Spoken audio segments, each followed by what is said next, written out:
Hey everybody! Hey. Welcome back to the Chorizo Bros. Joseph back at it again. We brought back some returning Chorizo Bros today to talk about a very cool movie, The Green Book.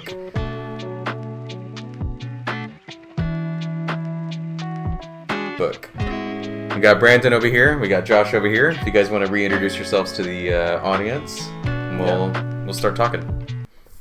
I'm Brandon. I've been on here a couple times. Glad to be back. Which ones did you help us out with? Oh, Fight Club. Yeah. And The Godfather. Fight Club, Godfather, and then did we do Silence of the Lamb? We did. Yeah, Silence of the Lamb. Silence of the Lambs. Yeah, so we did some. We knocked Those out are some good ones. Some heavy hitters. Yeah, some heavy hitters. And then Josh swung in, and we did. Which one did we do? Rush. Movie Rush. That was a really good video that we did. Yeah, I had a lot of fun. It was kind of a random one that we did on the side, so that was fun. Introduced me to a movie that I would not have watched on my own, and that's kind of what this is again too. We're glad to have you both back, by the way. But yeah, that's kind of what this was too. I was thinking about it when I had watched it. Josh and I were talking about movies, and we initially talked about maybe doing Donnie Brasco. Oh, yeah. And then he was like, "Have you seen this movie, The Green Book?" And I was like, "Nah." He goes, "Dude, you got to watch it. We should do that instead." And what kind of made me think about this was Rush was a movie about a real life person, and so is this. Yeah. So I don't know if you did that on purpose. I just like historical films. Yeah, no. Knack for them. I'm definitely glad that because it was something I probably would not have gone out of my way to watch, but I'm glad I did. So if you guys want to do your quick, spoiler-free 5 out of 5 reviews, however many stars you want to give it, and then we'll open up the discussion as though you guys have seen the movie all the way through, so we're not spoiling anything for you. For sure. So which one of you guys wants to start? Go for it. Yeah, I'll go ahead and start. I think the movie was probably maybe a 4.5 out of 5. Really good. Viggo Mortensen, awesome in every film that I've seen him on. Eastern Promises, Violence. History of Violence. Yeah, I forgot he was in that. Yeah, he is fantastic. Besides Lord of the Rings, I mean, he's actually even. He speaks so many languages. Like he speaks Italian, Swedish, French, Spanish. He's a Renaissance man. Yeah. He is an amazing actor, and it kind of, I don't want to say his character overshadows the Don Shirley's character, but it kind of does. Mm-hmm. He just kind of run away with the performance. Yeah, he's really supposed to be, I think, like a second supporting actor, but it ended up being just a leading role as a driver. And we'll talk about it in a second, but yeah. Or maybe you could say that he was the leading role in the. He's definitely the protagonist of the story. Oh, yeah, he is the lead role. Yeah, for sure. But definitely for just the small, I guess, role that was given to him as a driver, just killed it. I think it was. Overall, one of his most interesting performances for sure. Josh? Yeah. If I had to rate it, I'd give it like a 4.3, 4.4 out of 5. I really enjoyed watching this movie. It taps into a lot of themes, kind of racism, identity, connection. You get a lot of lessons on like empathy. You see a lot of growth between the two main characters, which is huge. And the director too. I mean, this movie, when it came out, he had never really done anything like this. Peter Farrelly. He had only done like rom-coms and comedies, so he did Dumb and Dumber 1 and 2. There's Me, Myself, and Irene, The Greatest. Was he the one that did the one with Cameron Diaz? Yeah. Is it this the Farrelly brothers? Is he one of them? Something About Mary. Yeah. Yes. Okay, because when I saw the director's name come up, I was like, I feel like I've seen that before. I didn't put two and two together. So he just does like. Yeah, he had did never like done anything like gross out comedies in the fucking 90s. Yep. Wow, that's wild. I would not have guessed that. Yeah, but I really enjoyed watching the movie. Really excited to talk about it. Yeah, I think I'm going to land probably about where you guys are. I'm going to say a solid 4. I'm not going to give it a 0.5 or anything. I think overall it's a very positive movie. I think I liked, Linda Cardellini. That's enough said for me. I told him, I was like, you didn't tell me she was in this, dude. That's all I gotta know. She's gorgeous. I fucking love her, dude. Her and like Marissa Tomei. But anyways, basically, like, I liked all the performances. I liked the... She the reincarnation of Marissa Tomei before Marissa Tomei even passed away. Yeah. No, they definitely have the same vibe, right? No, I liked all the actors. Viggo Mortensen, of course, as you had said. And then I don't know how to pronounce the other gentleman's name. Oh, man. It's like Maharaji Ali. Mahershala Ali. Yeah, my apologies for getting that wrong, because it's an unusual name for a young Southern boy to say. But he did really good, because he was, I mean, that really felt like that wasn't him. He was really acting like a real person. It did seem like that's who he was, but I know that's not who that actor is at all. Yeah, no. Putting on it's really good. Yeah. So yeah, I like the fact that it was a period piece. All the cars, all the music that they played. It was very, very well done. Oh, dude, when they played Lucille, yes, Little Richard, I was like, fuck yeah, all dude. of it. It just blended it just blended well together. And he says, "Can you play Little Richard?" He's like, sounds very complicated." Yeah. I think that's pretty much it, guys. Y'all, if you haven't seen this movie, check it out. There is a lot to say, and it's not one of those movies. Even though it does have a message, it doesn't come on overly strong, which was what I was afraid of when I started it. I was like, "Oh, this is gonna be one of those movies that's like really trying to press it." I think it's about it without being preachy. Yes. So I think you can make a case that maybe it's like, I've seen some arguments where it doesn't make a point, like as strong of a point as it should have.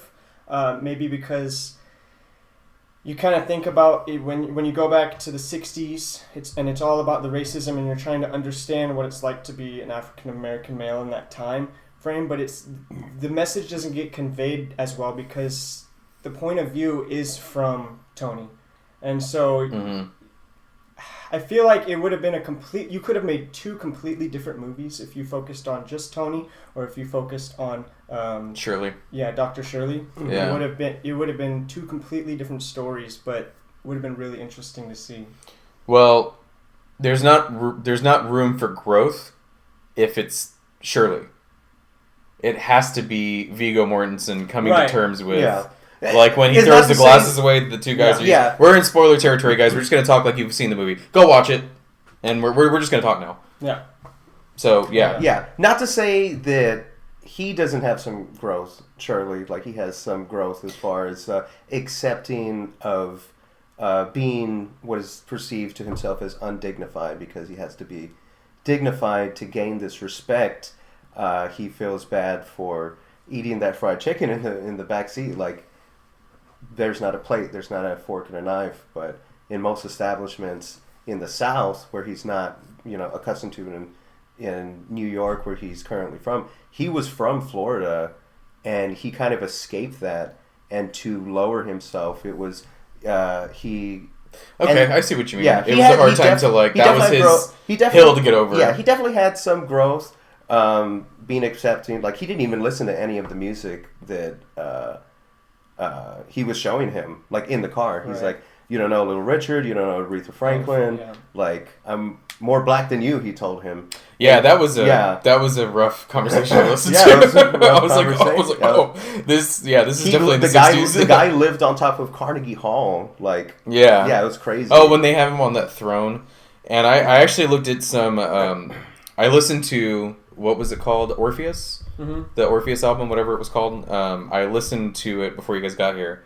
I didn't sit through the whole thing, but I knocked a bunch of it out. It's pretty cool, pretty good. I mean, I'm not really gonna play that going to work or anything like that, but and then I saw some like photos of him, and I was like, he did a pretty good job of acting like this guy. Yeah. Like he hits it pretty spot on with the robes and the flamboyancy and all that.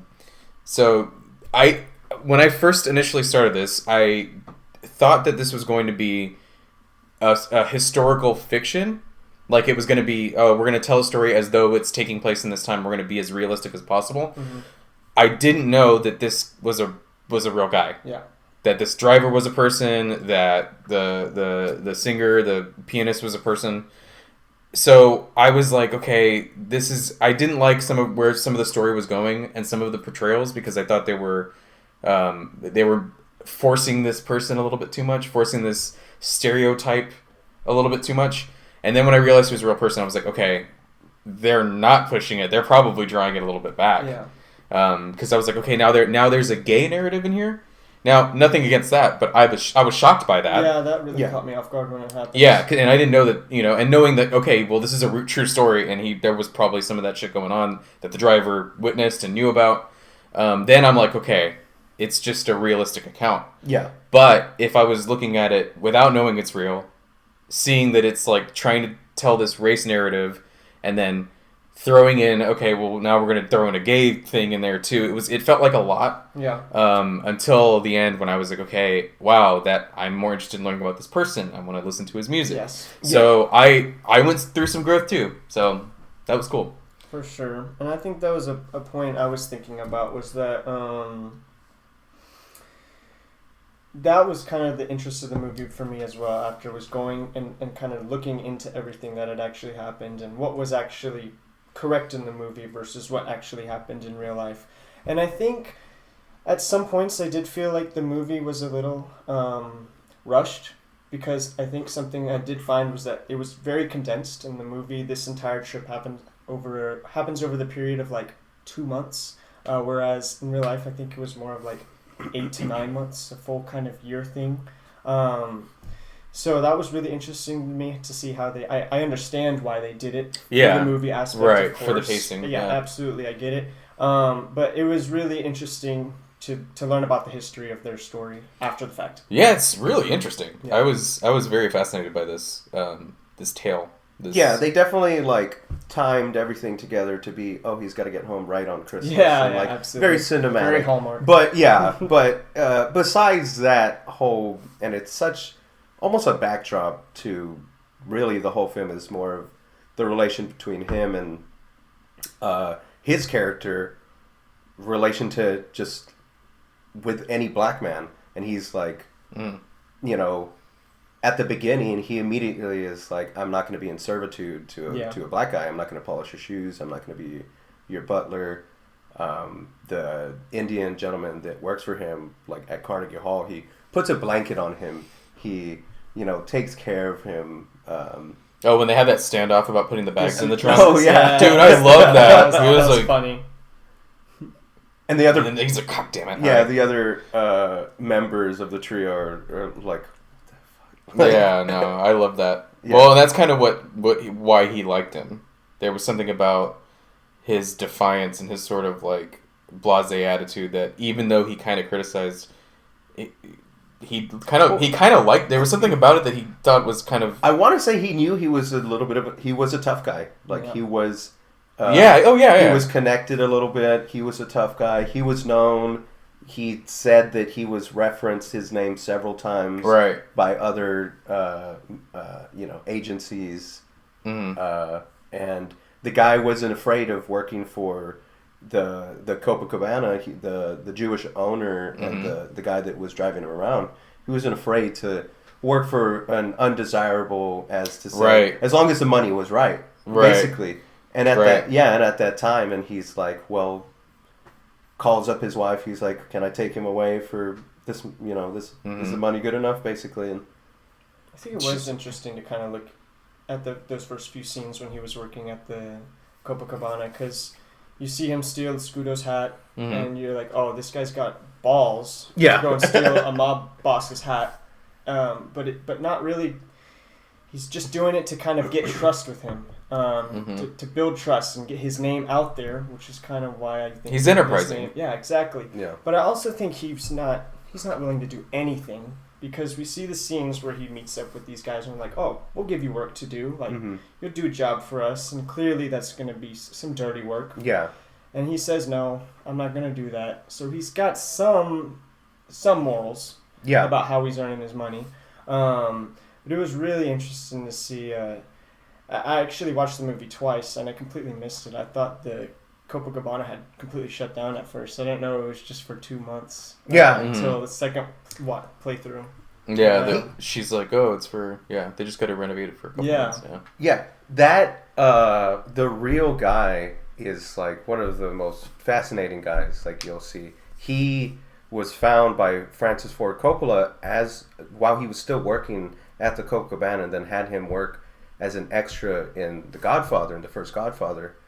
And then this dude, his most famous role, he played Carmine in The Sopranos for years, but like he came out in Dog Day Afternoon. He came out of he was Frankie the Wop in Goodfellas, like when they're scanning over. Like Goodfellas had so many real gangsters in the movie. I love that was one of my favorite. But like this guy has an amazing like life after this, but he was so tied with that he was like, and he went back to the Copa after this whole thing happened and worked there as like a bouncer and like as a floor manager for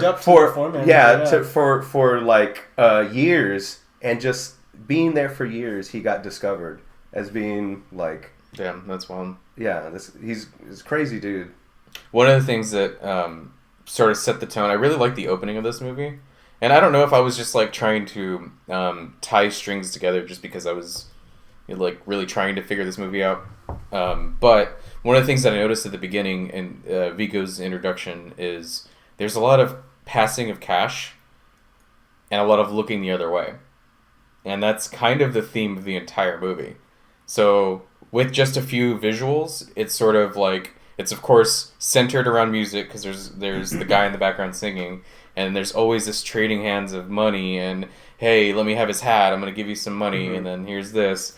And there's always like some finagling and some maneuvering to try to get ahead or try to get the money, and that's kind of what this is about. I mean, well, to him it was the bullshitting. And he told him, "What do you mean bullshitting? You're a big liar." He's like, "No, this is how I got this job." Well, right, but I'm more so saying I'm making the connection of that and people that wouldn't be allowed to like eat at the restaurant, but they'd still play at their club because it's just where's cash, and then they looked the other way about the racial aspect of it. They were like, "Well, this is something we can let pass." Yeah. So I don't know. I was trying to like see a metaphor that maybe wasn't there.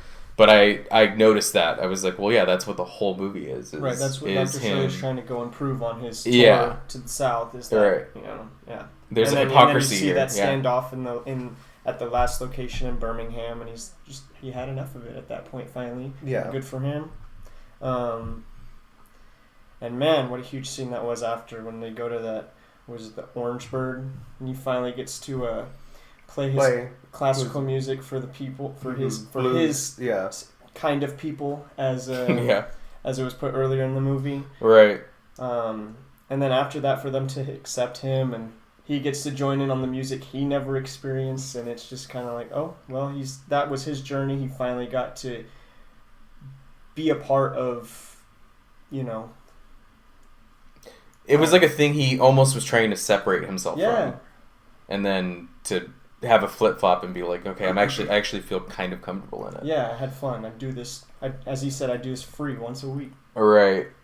Yeah, one of the things I had questions about, and I don't necessarily assume that you did any research on it. I didn't happen to dig in this far, but they did make a point to talk about his alcohol problem. Mm-hmm. And they didn't really go anywhere with it, so I'm wondering why it was even mentioned.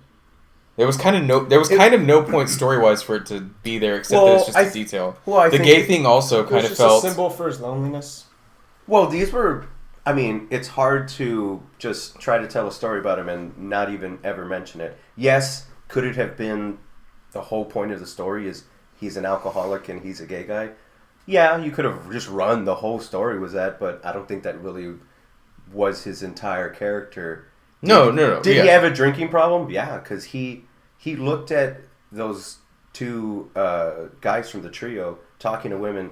He was excluded as a gay man, and then he was sitting drinking, not wanting to join the game with the black people. Horseshoe, yeah, and he felt like they told him he was a butler, and he ran away, and he was drinking, and he wanted to stay in loneliness in like this solitary little zone of his drinking, and accepting that he was just going to be a loner just watching the world, and like wherever. Yeah. I don't know. I felt like there could have been just another beat. Could have gone somewhere. Well, there could have been one sort of. There is that one part where he like helps him walk, and he's like, "You drink too much." Well, yeah, but they beat it up.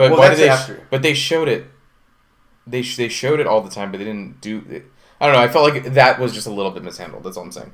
And like, could again, they have run with it? Like I said, they could have, but I think they wanted to not focus on that and kind of say that it could have been just a visual nod. It could have just been like, like he answers the door and he's got the glass in his hand, or and like showing it over and over would have been okay if you're going to do that. Yeah, he probably was. That was binging, drinking every night, but then going to go play, the next day. But yeah, I don't know. I just have mixed feelings about it because again, like, what was the point of showing him getting in trouble with the law when he was like with the guy?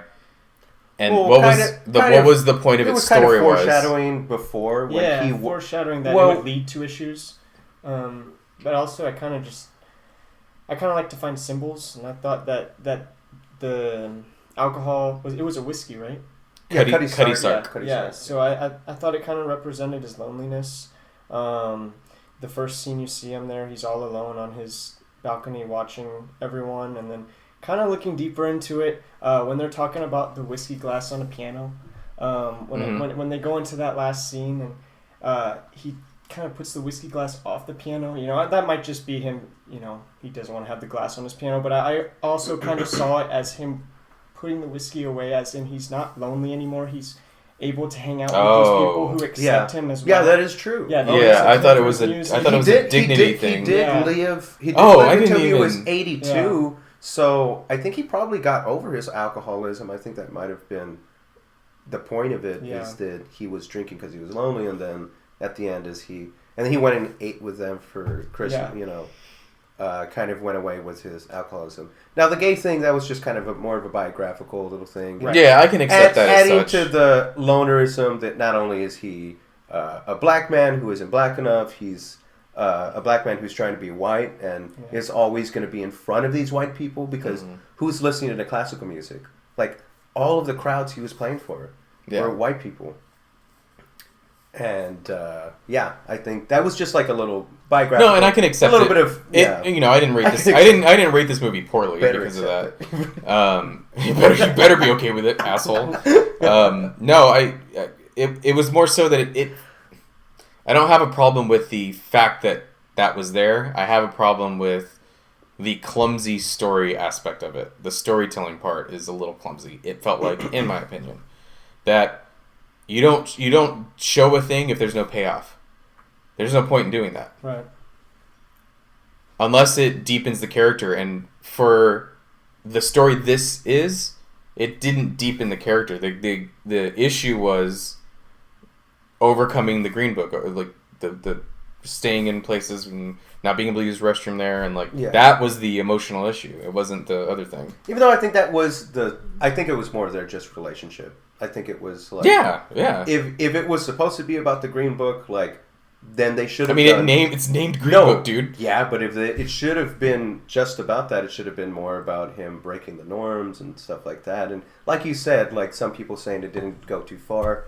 Well, because they took it as face value. Like they took it as, oh, it's a Green Book. Oh, it's like him that they told him. Like you're taking me as face value because I'm black. That I want fried chicken. That I don't like fried chicken. He's like, when really it's not about that. It's about Don and his like relationship. Mm-hmm. I think that's really what the story is about. From Don's perspective. Yeah. For sure. And like his relationship with like a black man that he would never invite into his home to like at the end. Does it like really lead to that at the end? It kind of has like a lot of steps to it. And it does have like that hallmark, But it was some of that got me. Got me in like terms of like not liking it. Oh, okay. I don't like a fake. I don't like saccharin like fake sweet. Because it felt like you said, like, it has to end on the point of Christmas, getting home by Christmas, and then the fake out of somebody coming to dinner and him being, you kind of think he's like, I really want it to be him. They did. I did read that they were friends until I did see that they were friends also. Died. So yeah, this probably isn't all that far off. I just more so mean again, it instead of just letting it be sort of this. There were just a couple of things that felt clumsy. That's all I'm saying. The drinking, they could have done it a little bit better. Because they could have pointed out more or talked about it more. It could have just been a visual. It could have just been a visual where you go, if you know who this guy is and you know that he struggled with that, then you can see it. Why do they have to mention it but not go anywhere is kind of the point. Yeah. And I'm being kind of nitpicky. This isn't a huge criticism. Yeah, I mean, I do think that my biggest criticism is it plays a little cartoony sometimes, like the fried chicken scene. While I laughed at it. Well, look at the director. While I laughed at it. Exactly. While I laughed at it. I found it funny, and I found that was my least. Like, in terms of, like, where I should have been emotionally in the movie, mm-hmm. I was like, this is so stupid. And then to have him, like, holding it like this, I was like, ugh, like, what is this? And then I get the joke. That was getting him ready for having it at the banquet. Yeah, he was accepting. He wasn't like, I am done with this. He's like, okay, well, now I can have fried chicken. He's like, you know what, this is fine. Like, golf clap. Yeah. No, but it was just cartoony. And you know what's funny is I actually didn't know that much about this movie. I didn't know anything about it, but I did see that scene of the hot dog eating through YouTube Shorts or something. I don't know. It was on some random like thing, and I was like, "What is this fucking movie?" I don't think I've ever realized it was Viggo Mortensen. Dude, that's how I know. That's why I watched this movie. I think the first time because the shorts. Because I just kept seeing different shorts, and I was I was like, "What is this?" I'm just gonna go watch it. And then the chicken eating scene is one of them. The hot dog. I was like, "What's the point of this?" Like, those things are just silly for no reason, and that's what I mean. Yeah. It does seem like an SNL skit of somebody doing the Goodfellas, Sopranos thing, and there's a little bit too much of that. That's fair.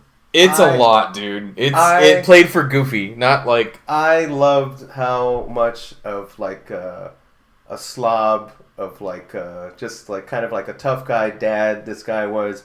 Picking his ear, smoking a cigarette. Yeah, that's okay. It gave me, like, my dad kind of vibe. No, I'm not like, saying... eating fried chicken and, like, while he gets in the bed. Yeah. I do that.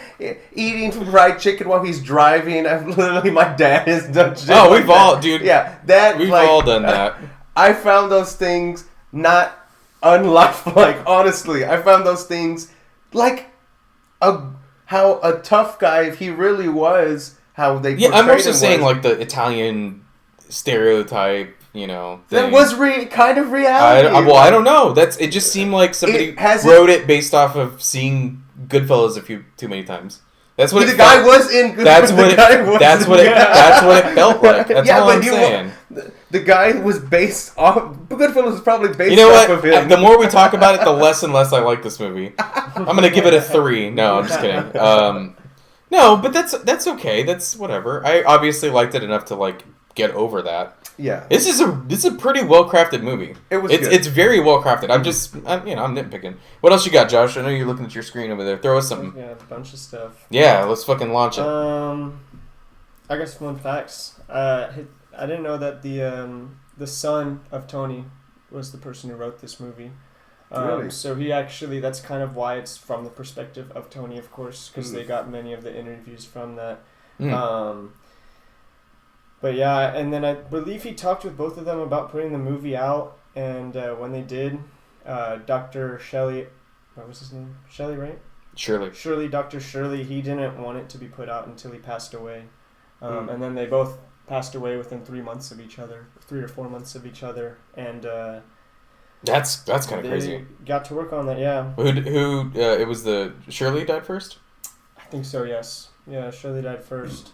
I like looking at symbols. I want to know what y'all think about the jade stone, that the scene when he steals the rock.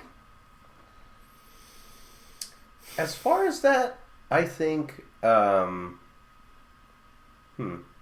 Well, he was a collector. It's not unusual for him to want to keep it. There was an element of giving it some sort of superstitious value. Luck. Yeah, because they do have that conversation. Do you know if that happened? I kind of think that's what it is. I think it was a symbolism for, like, the guy... had money in his pocket. Had more money in his pocket. And the guy said, buy whatever you want. Like, send me bills. Buy yourself food. Buy yourself whatever. It wasn't that. It was just him well, you took the fun out of it, he said. I'll buy you the rock. He's like, you took the fun out of all of it. He, was playing craps when the guy was like, you have more money. You were the only person of all these black people to be able, you are a driver. But you're the only guy that can actually stand inside. And you decided to get dust on your feet, on your knees, and play craps. It was for, like, the fuck of it. Like, the guy was, like, in defiance. And it was part of his character and part of his... when he first meets the two trio dudes, he's like, he has a pack of cigarettes, and he closes it, and he sees this guy, pulls out a cigarette, he's like, hey, can I bum a cigarette? Yeah. Can I bum and then a he cigarette? steals his light too? Yeah, he like leans in. Yeah, he leans in and gets it. It's part of his character. When he takes the pen I in the office. I think it's a lot of part of his character, and then at the end, there's a change in his character. Like, he does these things less and less because he knows.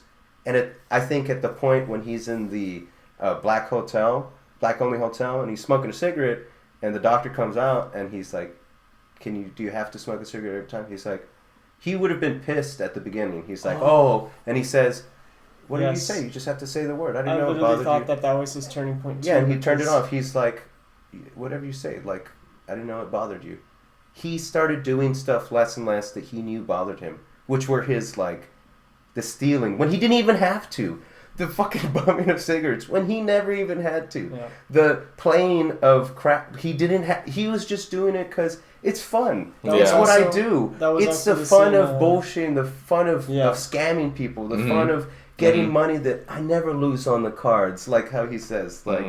Like, I'm not going to lose $50. I'm never going to lose $50 on the hot dogs. No, that's good. I didn't connect those. I never even connected those. I just think that was not the Jade Stone itself. I think that was just another piece of all these things that he was doing, just for the fun. Well, because he just looked at it like, and then was it all just representing his friendship with him, or was it that it represented the rebellious nature of... I thought it represented luck and the friendship between them, because you kind of, at the end, you also see Dr. Shirley, he's holding the stone in his office after he left the Christmas party, and it represents the friendship. He's looking at that stone, he's like, what am I doing here? Like, I should be over there hanging out with him after he invited me to be with his family. Like, I have a family to go to, I have people I can hang out with now, and he puts the stone down and he goes and hangs out with him.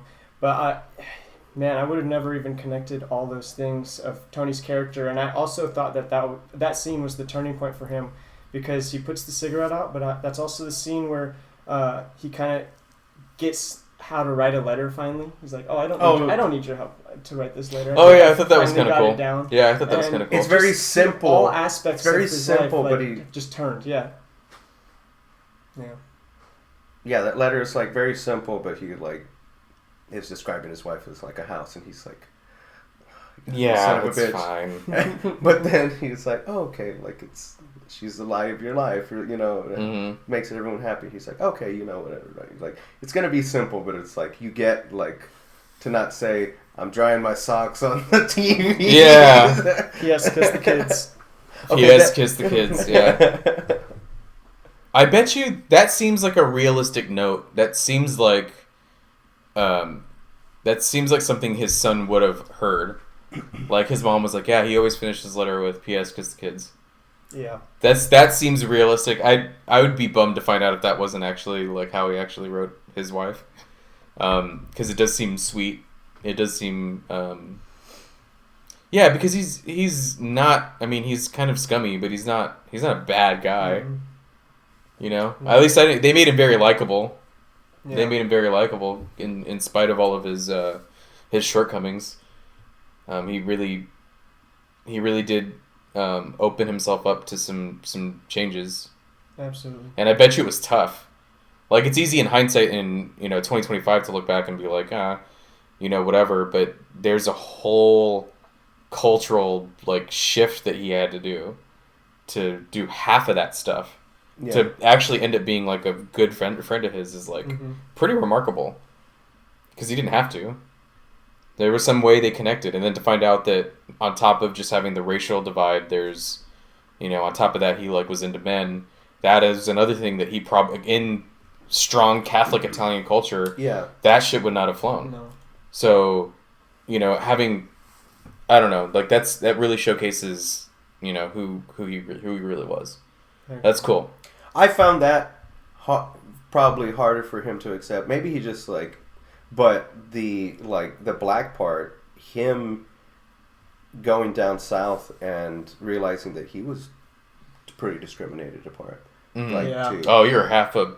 Yeah. Yourself, or, them calling him, when he's in the bar fight, and then when he's, when they're trying to pronounce his name, and, how do you pronounce his name? Vallelonga? Vallelonga? Yeah. Which is longa, which is... You're part Italian. Vallelonga? Which is tongue, right? I don't know. Lingua is tongue. That's... Yeah, but they're all Romance languages. So I'm like, is it... They call them the lip. Is there... I don't know. I just thought language, lip. I was like, maybe it is just an English, Anglified version. I don't know. Because he would have lied about how he got his nickname. He would have bullshitted for the sake of it. You know what I mean? I do that shit all the time. Yeah, absolutely. So I was gonna say that, but yeah, absolutely, he would totally bullshit. He would totally lie about it. Mm-hmm. Yeah. Because I'm thinking, lingua, language, the lip, the talking. I don't know. Maybe I'm connecting dots that don't really matter, but I like to do that. Yeah. I wanted to note the body transformation. I'm always fascinated when actors do this. Yeah, you've never done it before. Because we did, Jeremy and I did The Road. Mm-hmm. And did you guys ever see that movie? Mm-hmm. It's a post-apocalypse. There's a whole mystery about what actually happened to the world. But it's like a father-son story going through, and you just see these awful things with Viggo Mortensen. Mm. And he's rail thin. He looks like AIDS thin, like real sick. And so watching him in this and being like, that's Viggo Mortensen? And he's like, it's real. It's like Christian Bale type shit where he would seesaw to gain a ton of weight and then be Batman and then be the Machinist and then be, who did he play? He played Dick Cheney or somebody. Oh yeah. He played somebody who had a belly. Back and forth. Yeah, and I'm like, man, so Viggo's he can do this, folding the pizza in half, bro. Dude. That shit was wild. Every part he was eating was my favorite. Yeah. He eats the second sandwich. He did the same. He acted the same way offset too. He'd come into table readings. He'd have 3 boxes of pizza that were just for himself. He had to get that. He had to get the gut. He had it there. Yeah, and History of Violence. They're the Eastern Promises. Yeah, when he had all the tattoos. Yeah. And Cronenberg really showcases the body horror of that movie, and Mortensen is incredible. I got a lot more respect for him after seeing this. Yeah. Having him be Aragorn and stuff, that's cool, but actually going that far with your body is wild, and he lived it. You can hear it in his breath, dude. Yeah, and his Italian is and his Italian is fucking good. Yeah. He speaks good Italian. He speaks a lot of language. The guy is he's a painter, musician, a writer, not just a director, an author, writer. Yeah. I was looking at this thing. He has all these accolades. He's the best, dude. I think what we're definitely taking away is that the acting was more the better part of this movie. More opposed to the storytelling and the actors. Yeah, that's why that's why it's still rated high. Again, it was kind of nitpicky that I was saying it was cartoony sometimes, but he felt like you said, like my dad. If you had some other actors in these in these 2 roles, it would have been who else would have fucking kicked ass? A young Robert De Niro would have been kind of fun. Because he does that too. Okay, Robert De Niro would have been actually more funny, I think, than... You think he would have been more cartoony? Than Viggo Mortensen. Yeah. Yes. Yeah, maybe. Yeah. It would have been hard to shape the caricature. Eating all the hot dogs and the fried chicken. Imagine Joe Pesci. Oh my god. That would be funny. That would remind me of Cape Fear. It would make... Oh no, yeah. You mean I gotta drive this black around? That's fucking crazy. No, what else you got? You got any more cool notes? Mm-mm. No, I mean, it was a good movie. I'm probably gonna watch it again. Try to catch some of the stuff. I noticed a lot more stuff. Like I noticed kind of what his watch symbolized. I didn't notice the first time before he goes to the hot dog eating contest. Did he get his watch back? I don't remember. He did, yeah. Because when he goes to the Christmas dinner, his brother-in-law or someone bought it back for him. Oh, okay. And gave it to him at the... and he charges him extra for it. Yeah. Yeah. What about the watch? Yeah, he charges him extra. He does. He's like, you owe me $80. He's like, I thought it was 60. Yeah. He's like, what, you think I'm gonna do this shit for free? Yeah. Classic. Yeah, very. Yeah. But after he wins the hot dog contest, he brings the $50 home, and he gives it to what was her name? Dolores. Yeah. And then you see him put his watch back on. So I think he was already planning to pawn it before he lost $50, but then you see him put it back on and how much it means to him. He doesn't want to give it up yet. And then you see him go and actually give it up, and apparently he knows that shop owner, Charlie. And Charlie's like... He's the guy that comes over for dinner, right? Yeah, he comes for dinner. Yeah. And Charlie's like, yo, are you okay? And he's like, dude, leave me alone. Like, it's not your problem. Yeah. Clearly it's bothering him. The watch means something. He's like, you got a problem with your beak? Yeah. Keep your nose out of it. Yeah. Yeah. Wow. Okay. I probably, now that you notice for sure, I'm gonna watch that again and see the nods. It's a fun watch. It goes by really quick. It's like a 2 hour, and I wanted a little more at the end. I was like, that was really fun. No, I could have definitely seen more of the story. Yeah. I mean, I started it like after I got out of work last night, so I was kind of ready for it to be over so I can try to sleep. But if I were to see more, I would have loved to see more of Dr. Shirley. Yeah. See more of his side of things. Like you said, maybe what was the point of the alcoholism or but it was a great movie. Mm-hmm. So you're saying you would have traded the whole hot dog eating scene for more Dr. Shirley? Not traded.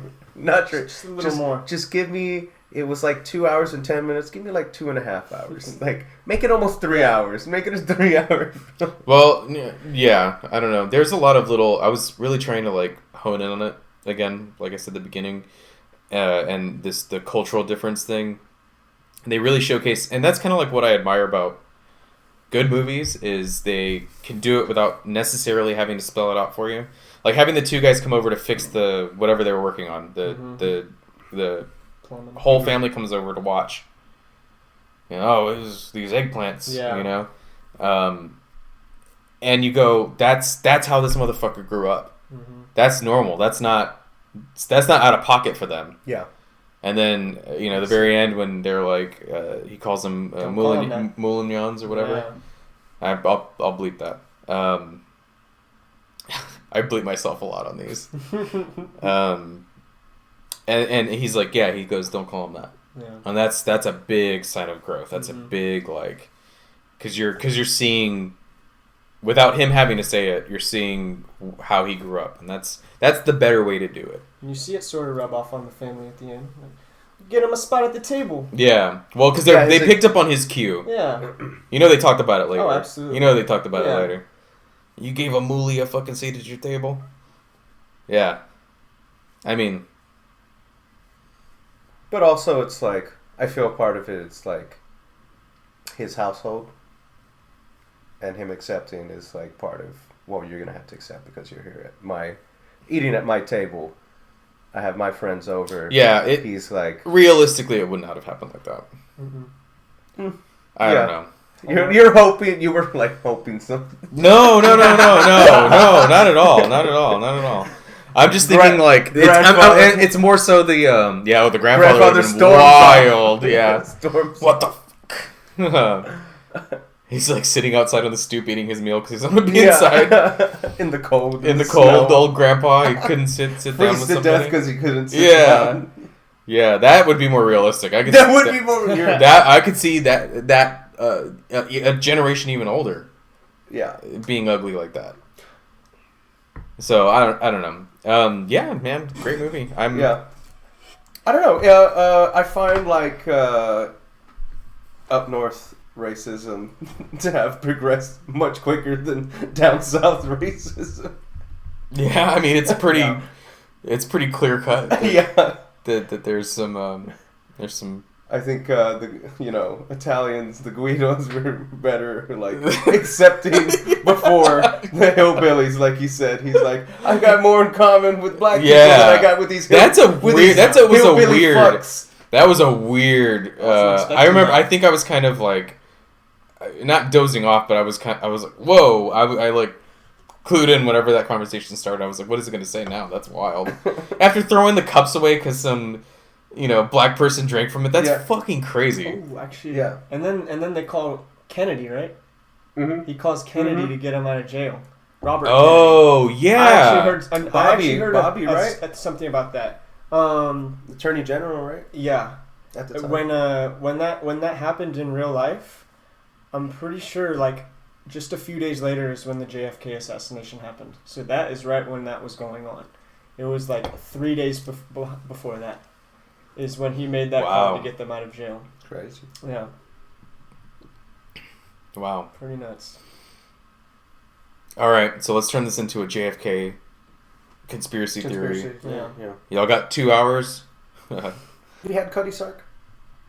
We've had it before. I've had Cutty. I was actually going to get a bottle for this to at least like have on the table, but then I was like, I'm not going to enjoy it.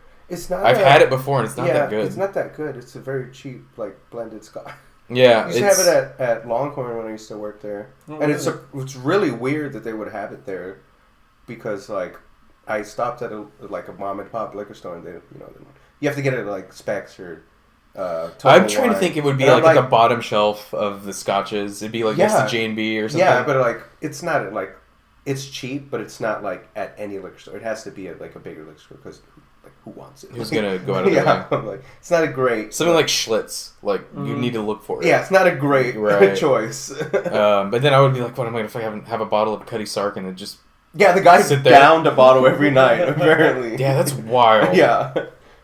He's like, you sure I can help you with it? He's like, I won't need any help. This took place in 62, 61. 62. Is it 62? 62. What? When the movie, like when does the story take place? 62, 63. Is this? It's okay. That's what I thought. It's right at the end of Jim Crow South. It's actually what I kind of looked into it because we didn't really talk about it much, but the title of the movie is Green Book. Oh yeah, let's talk about that. And we don't really because it's not it as much because it's not explained big, that much either. But like this movie is.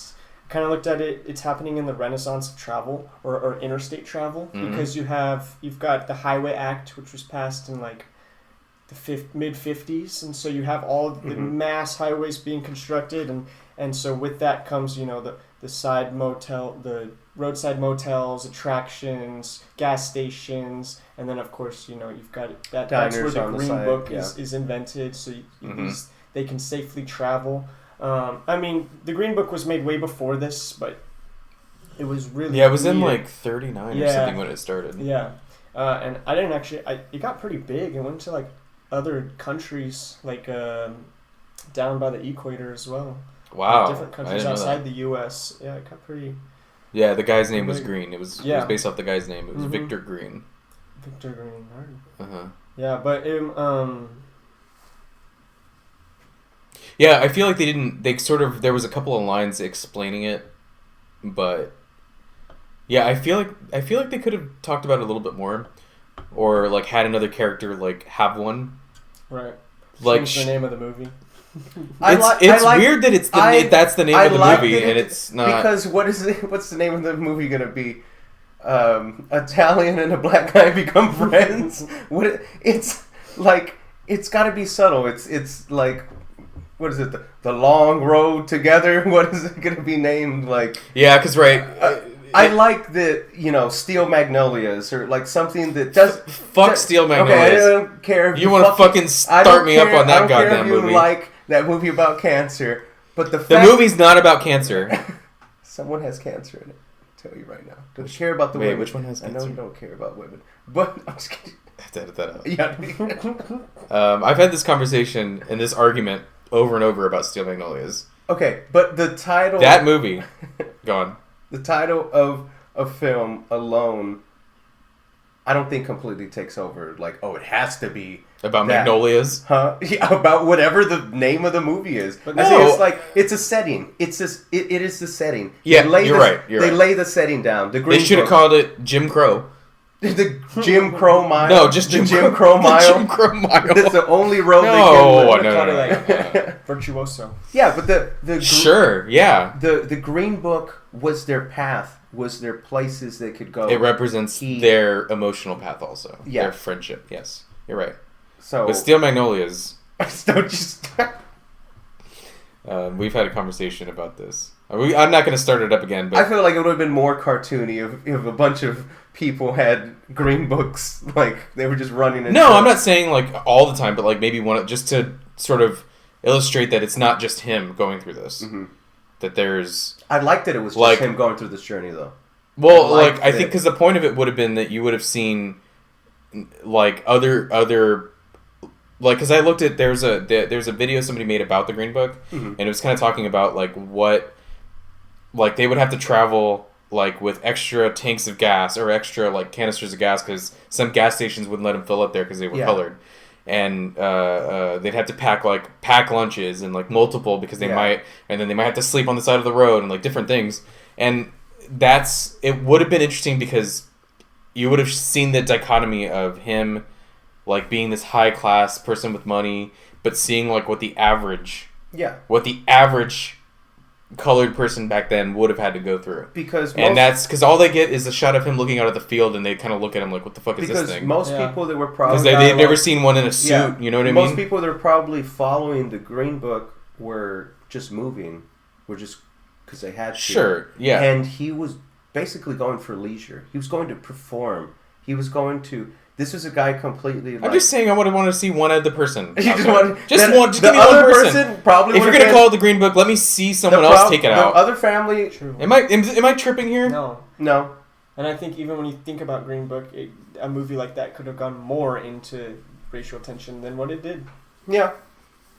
But I was happy with what it told. No, it was... Again, it's you're right. It's not actually a bad title. It was just more so that I think that if you're the type of person like you that went and, like, did research because it was like, oh, well, it's kind of interesting, I didn't really know about that, and then I looked some stuff up, that more people would be aware of it. Because I did not know until you told me about this movie that was even a thing. Yeah. It makes sense that it would be a thing. I don't know. It makes sense that it would be a thing, but my cultural consciousness doesn't include things like that. It's just a weird history. Yeah, exactly. I did not know about it either. Yeah, so I would have liked to have seen maybe just a couple more examples of it to really drive home the historical aspect of it. That's all. Yeah. And they could have done it in, like, a smart way. They could have done it in, like, I think the showing... Like, maybe he sees one abandoned in a bathroom or something. He picks it up and he's like... and he just kind of, like, looks up for a second. Showing something like that even would be the places and the people at the Green Book approved places were showing enough, because the people that were there were, like, families that looked like they were living there for a while, playing games, like the horseshoe guy. Yeah, they were the first place he drops them off at, and he's like, "Okay, I'm out of here." It looks like there's a drug addict, like, running across. He's that's right. It. Like, that's right. I remember that. He's like, he runs up and then has to take a hard right. Could he have had a deep one-on-one when one of these people? Yeah, but, like, it was representation enough. I think that it was like these were people, like, in the shittiest of situations. Well, right, but there were middle class, like, black people from the north. Yeah, there were normal people that traveled down to see family members from. Mm-hmm. It wasn't just people living in a scummy situation. Like, there were people you wouldn't go, oh, those are some poor, uneducated people. I mean, true, it would have been unusual, but it's unusual for him doing it. Yeah. So, I don't know. I think I just would have liked to have seen something like that. I completely forgot sundown towns were a thing. Oh, man. It's unbelievable. Mm-hmm. Yeah. I feel like the movie handled the actual racism that you see. I mean, the whole movie is, like, about a racial thing, but, like, the way that the cops were behaving and stuff, I feel like they didn't do that as cartoony as they could have. It still kind of was, but it wasn't. They didn't really like nail it. You wanted it more cartoony? No. Maybe it would have taken some of the punch out if they did, because you don't want it to feel cartoony in that part. Mm-hmm. You want it to feel like it's hard. You want it to feel like it's mean. But they didn't do it as. It was kind of well done. They did it enough to where you go ugh. Yeah. But I don't know. It would have been harder back then. I think it would have been uglier. I don't know. You know, it's crazy. I got pulled over yesterday. Oh yeah. Yeah, I got pulled over, and it's funny because I got pulled over, and then I watched this movie, and he gets pulled. They get pulled over multiple times, and I was like, "That's weird," because I can't remember the last time I got pulled over. It's weird. What'd you get pulled over for? Driving while being. Yeah, and it was funny because I was listening to I think I was listening to Mike Jones or something, loud. And I never listen to that kind of. I don't listen to fucking suburban rap like that. They're like, listen to this bean. And I was blasting. And I looked behind and I was like, oh, Mike Jones. I was like, oh, that, yeah, exactly. Yelling, and I was like, I was driving. And I was like, oh, that guy, cop's pulling somebody over. And I just kept going. It's me. I was like, oh shit. And I pulled over, and he's like, yeah. He's like, you're not. There's no traffic violation or anything. You're just your shit's expired. I was like, oh fuck. Guys, I think we said all we had to say. Thank you so much for joining us tonight. Leave some comments. Talk about what you want to see these guys come back on. I'm pretty sure Josh is going to bring us another biopic to knock out. That's kind of try something different. That's kind of your thing. Another film that Joseph would not watch. Honestly, yeah. Bring me something I would not normally watch. I love that. I mean, I've been doing that. I did Barbie. I did Brokeback Mountain. Yeah. Rush. Let's be honest. You've seen Brokeback. It wasn't the first time. No. But yeah, leave us some comments. I think it was really cool of you guys. Thank you guys for coming out and filling in some time. My buddy Art is especially busy at this time, and so he's kind of been sitting out. But I want to keep doing this, and I think you had a good time last time. Hopefully, we're having a good time now. Yeah, absolutely. And you come back and give us some opinions. Yeah. All right, we're gonna get out of here, guys. Thank you so much. Like and subscribe, all the things, and we'll see you next time. We're gonna figure out what we're gonna do next. Thanks, y'all. Later.